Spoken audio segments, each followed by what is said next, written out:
Singapore and Malaysia are working towards mutually recognizing COVID-19 vaccination certificates, along with progressively restoring cross-border travel.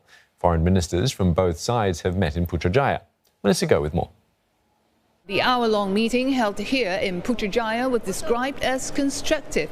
Many issues were discussed, in particular how to safely reopen the economy and their borders so that people can start travel again. Now, lots of discussion centered on vaccine rollout and how to facilitate cross-border travel. Now, both Dr. Vivian and Minister Hishamuddin spoke about vaccine passport, how to get both countries to recognize each other's vaccine certificate, not just vaccines but also the swab test results and so on.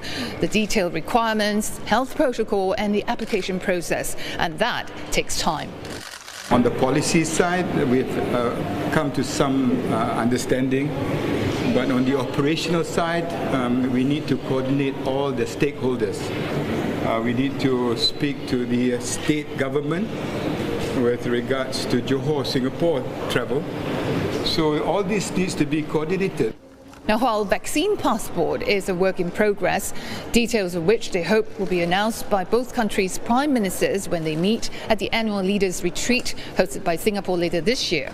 Now, in the meantime, both foreign ministers said they are working towards restoring the reciprocal green lane or RGL arrangement that suspended earlier this year by May, depending how stabilized they said the situation on the ground.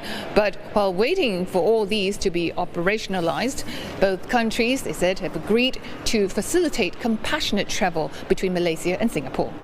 There are people on both sides of the border, relatives, parents, grandparents. Sometimes a person is critically ill, they need to visit urgently. So I'm glad that our two sides have arrived at an in-principle agreement, and we hope to be able to operationalize this next month in April. Minister Vivian also called on Malaysian Prime Minister Muhyiddin Yassin and Senior Minister Ismail Sabri. He also held discussion with Vaccine Minister Khairi Jamaluddin. Tomorrow he meets Trade Minister Mr. Azmin Ali before returning to Singapore. Melissa Go, CNA, Putrajaya.